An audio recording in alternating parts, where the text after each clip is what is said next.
మీరు నమ్ముతారా? అంటే ఇప్పుడు ఇలాంటి కొన్ని మూఢనమ్మకాలని ఇలా చేస్తే ఇలా జరుగుతుంది, ఇలా ఉంటే ఇలా జరుగుతుంది. నేను చిన్నప్పుడు నమ్మేవాడిని. ఇప్పుడు ఇప్పుడు అసలు చిన్నప్పుడు చాలా నమ్మేవాడిని. ఒక డెడ్ పావు ఉంటే దాన్ని తొక్కకూడదు, ఏదో బై మిస్టేక్ కూడా టచ్ చేయకూడదు, అది తోలు కనిపించినా మంచిది కాదు. ఏవో ఉండేవి, చాలా ఉండేవి. Like ₹1 coin by mistake touch చేయకూడదు, ఆర్ నల్ల పిల్లి అడ్డు రాకూడదు, ఇలాంటివి. నమ్ముతారా? అన్ని నమ్మను కానీ నమ్ముతాను. యాక్చువల్లీ చిన్నగా ఉన్నప్పుడు నమ్మేదాన్ని. చెప్పండి. నమ్మకం ట్యూస్డేస్ రోజు ఇంపార్టెంట్ డెసిషన్స్ తీసుకోను. మంగళవారం హెయిర్ కట్ చేసుకోను. పడతాయి ఇంట్లో ఇంకా. రాత్రిపూట గోల్డ్ కట్ చేసుకోను. అది మూఢనమ్మకమేనా? అంటే మూఢనమ్మకం మనకి మేబీ అనుకుంటున్నాను. నైట్ ఆ టైంలో రాత్రిపూట గోల్డ్ కట్ చేసుకోవద్దంట. అంటే అప్పట్లో మనకి ఎలక్ట్రిసిటీ లేదు, కనిపించదు సరిగా, ఎక్కడ పడతాయో ఏంటి అనేది. ఉన్నాయి, అలా చాలా ఉన్నాయి actually, list of things. And me Insta page కొంచెం ఇంట్రెస్టింగ్ గా కన్ఫ్యూజింగ్ గా ఉంటుంది. Like amateur atheist and second one pseudo feminist. ఆమె కరెక్ట్ గానే స్పెల్ చేశానా, ప్రొనౌన్స్ చేశానా? ఏంటంటే అది కొంచెం వివరిస్తాను. సార్కాస్టిక్ గా పెట్టండి, సీరియస్ గా పెట్టింది కాదు. ఓకే, సో రెండిట్లో అడగాలనే పెట్టారా? అట్లా అట్లా కాదు.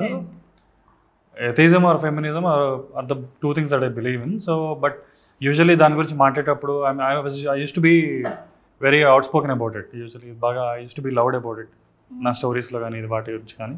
అలా పెట్టినప్పుడల్లా నాకు వచ్చే బ్యాక్ ల్యాష్లో, అరే నువ్వు సూడో ఫెమినిస్టా, అరే నీకు తెలియదు, ఇలా యూజువల్ కమెంట్స్ వస్తుంటాయి కదా అని. వాళ్ళు వచ్చే ముందు నేనే పెట్టేస్తాను అనమాట. సరే నాకు తెలియదు, నేను అమేచ్యూర్ ఎథిస్ట్నే, సూడో ఫెమినిస్ట్నే అన్నట్టు అలా బయోలో పెట్టేస్తాను కావాలని. Okay, so no more comments from that side. ఇంకా వాళ్ళు అనలేదు, నేనే అనేసుకున్నాం ముందే. సో అభిజ్ఞ గారు, కమింగ్ టు యూ, మీరు ఫెమినిస్ట్ అని నేను ముద్ర వేయను, బట్ ద థింగ్ ఈజ్ మీరు విమెన్ గురించి మాట్లాడేటప్పుడు కానీ, మీరు కొన్ని పాడ్కాస్ట్లు చూసినప్పుడు కానీ, పెద్దవాళ్ళు చూస్తేనైతే ఇంత చిన్న అమ్మాయి ఎంత మెచ్యూర్డ్గా మాట్లాడుతుంది అని, అంటే అర్థం చేసుకునే వాళ్ళైతే అంత ప్రౌడ్గా ఫీల్ అవుతారు. సో మీకు ఆ సిచ్యువేషన్ ఎప్పుడు వచ్చింది విమెన్ గురించి ఇలా ఆలోచించాలి? సో చిన్నగా ఉన్నప్పటి నుంచి నేను గర్ల్స్ స్కూల్లో పెరిగాను. So we are all sisters. కానీ ఒకసారి గర్ల్స్ స్కూల్ నుంచి బయటికి రాగానే ఇలాంటివి వింటాం కదా, అమ్మాయిలకు పడదు అని. లేదు, బట్ ఇప్పటికీ నా బెస్ట్ ఫ్రెండ్స్ అందరూ అమ్మాయిలే. సో అండ్ మనం చెప్పే స్టోరీస్ కూడా అమ్మాయిని అబ్బాయి పర్స్పెక్టివ్లో చూపిస్తారు, కానీ మేము ఇలా ఆలోచించమే, మా వాయిస్కి ఎవరు లేదని. నేను పెరిగిన వాతావరణం, నేను చూసిన సొసైటీ రెండు ఆపోజిట్ ఉండే. సో జస్ట్ ఆ కన్ఫ్యూజింగ్ స్పాట్లో నేను ఉన్నాను, అంతేకాని యాజ్ అ గర్ల్ అంతే we also have a same voice. వింటే బాగుంటుంది వితౌట్ ఎనీ జడ్జ్మెంట్లో తిను ఇది అని వినే వేరు ఉంటుంది, ఓ మనిషిలా వినడం వేరు ఉంటుంది కదా. సో అక్కడ స్టార్ట్ అయిన థాట్. ప్లస్ మా మమ్మీ కూడా she is a professor, Telugu professor, and she teaches all underprivileged women the language. So annoyingly it comes like that, I think. అలా వచ్చింది. I think so. What kind of roles excites you? Like అరే ఇలాంటి role ఒక్కటైనా చేయాలి, ఎన్ని roles play చేసినా సరే లైఫ్లో ఇలాంటి రోల్ చేస్తే బాగుంటుంది, ఈ క్యారెక్టర్ చేస్తే బాగుంటుంది అని ఎప్పుడైనా అనిపించిందా? నాకు చాలా అన్నీ చేయాలని ఉంటుంది, కానీ ఇప్పుడు ప్రస్తుతానికైతే నాకు ఒక డమ్ గర్ల్, ఏం తెలీదు తనకి, జస్ట్ క్యూట్గా రెడీ అయ్యి వచ్చి అవునా ఇలానా అని అదొకటి చేయాలని ప్రస్తుతానికి. ఇందాకేమో మీకు అర్థం, నేను అలా ఏం చెప్పలేదు. ఓకే, మీకు? నాకు మైథాలజీ టచ్ చేయాలని actually. If ever I get a chance ఎప్పుడైనా అది చేస్తే, like because usually horror also, horror mythology రెండు. Because that is not me కదా, అంటే లైక్ అసలు మన రెగ్యులర్ లైఫ్లో ఎప్పుడు టచ్ చేయని కాన్వర్సేషన్స్ చేయాలి అక్కడ, అసలు సంబంధం లేని బాడీ లాంగ్వేజ్ ఉంటుంది అక్కడ. సో అది చేయడం చాలా ఎక్సైటింగ్ అనిపిస్తుంది. నాకు మైథాలజీ చేయాలని ఇద్దరం కలిసి చేద్దాం. చూడడానికి మేము కూడా రెడీగా ఉన్నాము, ఎక్సైటింగ్ గా ఉంటే. సో మీకు కూడా హారర్, మైథాలజీ ఇలాంటివి ఇష్టం? అన్నీ చేయాలని ఉంటుంది కదా, అలా పర్టిక్యులర్గా అన్నీ చేయాలని ఉంటుంది. ఓకే, అండ్ ఈ మూవీలో మీ క్యారెక్టర్ కాకుండా మిమ్మల్ని బాగా ఎగ్జైట్ చేసిన క్యారెక్టర్ ఏంటి ఈ సిరీస్లో విరాటపాలెంలో? అలా ఐ కాంట్ పిక్ వన్ ఇది అండి, ఎందుకంటే అందరూ డిఫరెంట్ కలర్స్ లాగా అందరూ డిఫరెంట్ ఉన్నారు. ఐ డిడ్ నాకు Kittu role obviously is a boy's role, so నాకు అలా న్యాచురలీ కిట్టు రోల్ చేయాలని ఉంది అని ఉండదు కదా. సో అమ్మాయిలలో నాకు చెప్పలేను, ట్విస్ట్ వచ్చేస్తుంది చెప్పేస్తావేమో అని చెప్పి ఆలోచిస్తున్నాను నేను. చెప్పలేను, బట్ ఐ డిడ్ లైక్ మెల్లిగా చెప్పండి. లావణ్య అని భ్రమరాంబ క్యారెక్టర్ ప్లే చేస్తుంది. వెరీ స్వీట్ గర్ల్, చూడడానికి కూడా స్వీట్ ఉంటుంది, బట్ తన క్యారెక్టర్ వెరీ అగ్రెసివ్. ఎందుకే రూమ్కి వచ్చావు లాంటి character. So I like her role also. Okay, ఈ సిరీస్లో ఎన్ని ఎపిసోడ్స్ ఉన్నాయి?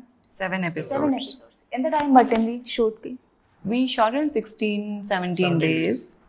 Just like that. And but also we have hectic work hours. ఒక డే మొత్తం షూట్ చేసిన రోజులు ఉన్నాయి. I'm very packed but very well planned. It was not bad. అంటే ప్రెషర్గా అనిపించదా?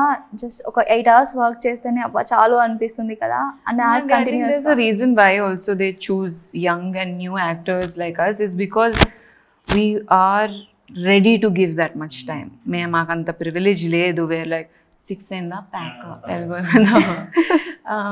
we want to be there as much as we can. In fact, interviews we're enjoying it. Like time in Telugu, no. Unless there is no work, we love this process. We are here for it. Utilize చేసుకోవాలి కాబట్టి. Great to hear. And ఇది ఎక్కడ జరిగిందండి shooting? Viratapalem. There were 3 locations. Major. In and around Hyderabad. హైదరాబాద్లో రామోజీలో shoot చేసాము, and నేను ఇంకొక set ఉంటుంది. సో మేజర్లీ 3 sets ఉండే in and around Hyderabad. Okay, so mister పర్ఫెక్ట్లో మీరు సింగర్ అవ్వాలనుకుంటారు. సారీ మిస్ పర్ఫెక్ట్లో మీరు సింగర్ అవ్వాలనుకుంటారు కదా? సాంగ్స్ యూజువల్గా పాడతారా? నేను I'm enthusiastic singer, but I don't think I'm good with singing. ఇప్పుడు పాడొచ్చు కొంచెం. నేను పాడను, బాగోలేండి పాడితే మరి I'll be viral for round. Unique voice లాగా కూడా అనిపిస్తుంది మనకి సౌండ్ చేస్తున్నప్పుడు మీది. సో ఒక్క సాంగ్ మన వ్యూవర్స్ కోసం మాట్లాడి గరికైపోయింది. ఎప్పుడు ఒకటే పాట పాడతా. కమ్మని ఈ ప్రేమ లేఖనే రాసింది హృదయమే, ప్రియతమా నీ వచట కుశలమా నేనిచట కుశలమే, ఊహలన్నీ పాటలే కనుల తోటలో, తొలి కలల కవితలే మాట మాటలో, ఓహో కమ్మని ఈ ప్రేమ లేఖనే రాసింది హృదయమే.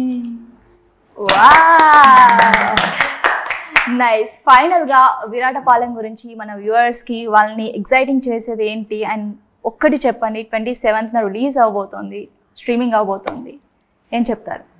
ఫ్యామిలీ అంతా కలిసి హ్యాపీగా ఒక వీకెండ్ కూర్చొని సింగిల్ సిట్టింగ్లో బింజ్ వాచ్ చేసే సిరీస్ ఇది. ఎక్కడ బోర్ కొట్టకుండా అందరు సరదా కూర్చొని పాప్కార్న్ తింటూ ఎంజాయ్ చేసే సిరీస్. కొంచెం సరదా ఉండదు, టెన్షన్ లో కూడా చూడొచ్చు మీరు. గ్రిప్పింగ్ ఉంటుంది, ఇంట్రెస్టింగ్ గా క్యూరియస్ గా అందరు కలిసి చూస్తూ ఎవరు వింటారు వీళ్ళు వింటారు వాళ్ళు వింటారు అని డిస్కస్ చేసుకుంటూ చూడొచ్చు. థ్రిల్లర్స్ ఎక్కువగా ఇష్టపడే వాళ్ళకి ఇదొక ఫీస్ట్ అని చెప్పొచ్చు విరాటపాలెం. డెఫినెట్లీ.